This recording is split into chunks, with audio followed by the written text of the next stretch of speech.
پورے گاؤں اور پورے بستیاں ان کے پیچھے اور ان سے دین سیکھ رہے ہیں. حالانکہ وہ ہمارے نظر میں بالکل کمزور طالب علم تھے، لیکن قبول ہو گئے. لوگوں کو شمع بن کے لوگوں کو روشنی دے رہے ہیں. اور بڑے بڑے ذہین بھی تھے اور اس طرف نکل گئے سرکاری نوکری چکر میں. بڑے بڑے ذہین تھے اور چپڑاسی لگ گیا. ذہین ذکی تھا اور عدالت میں کوئی اور چیز لگ گیا، بس وہ نہیں قبول ہوئی.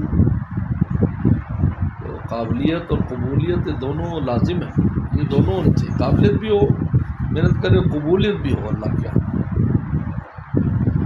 اگر صرف قابلیت کی بنیاد پر ہوتا تو پھر اتنے لوگ بھی ہمارے پاس نہ ہوتے جو دین کی خدمت کرتے ہیں.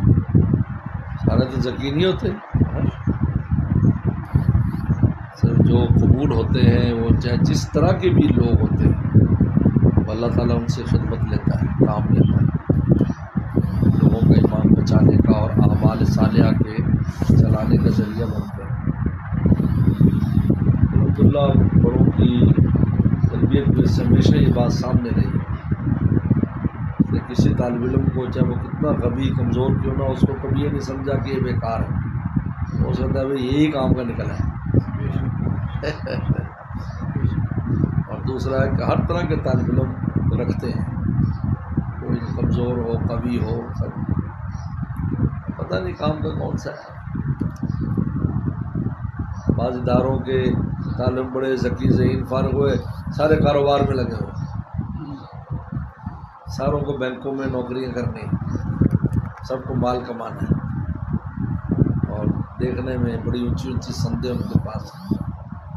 بیکار ہے بھائی، یہ کام تو دوسرے بھی کر رہے ہیں. جو کام انگریزی پڑھ کے کیا جا سکتا ہے وہ آپ علم دین پڑھ کے کریں تو کون سا کمال ہے. آپ وہ کام کریں جو وہ نہ کر سکیں، یہ کمال ہے نا. اس میں وہ آپ کے پیچھے آئیں گے. ایک مسجد کا امام ہے، وہ عالم ہے، وہ نماز پڑھاتا ہے، تو ڈاکٹر جو نماز پڑھے گا وہ بھی اس سے مسئلہ پوچھے گا. جو انجینئر ہے وہ بھی اس سے مسئلہ پوچھے گا. یعنی اس مسجد میں جتنے دنیا دار طبقے ہوں گے وہ سارے اس مولوی صاحب کے پیچھے ہیں. اسی مسئلہ اس کو اگر مسئلہ نہیں بھی آتا، کمزور ہے، تو اپنے استادوں سے پوچھ کے بتا، لیکن چینل وہی ہے. تو آپ بتاؤ، معلوم یہ ہوا کہ جو دین کی خدمت میں لگا ہے اس کے پیچھے وہ دنیا کا آدمی اس کے پیچھے اپنے دینی مسائل کے لیے. تو اگر ہم بھی وہی کام کریں جو دین پڑھ کر، جو انگریزی پڑھ کر ہوتا ہے، تو ہم نے کون سا کمال کیا؟ کوئی کمال نہیں. لوگ اس پہ فخر کرتے ہیں، یہ کوئی فخر کی چیز تھوڑی ہے.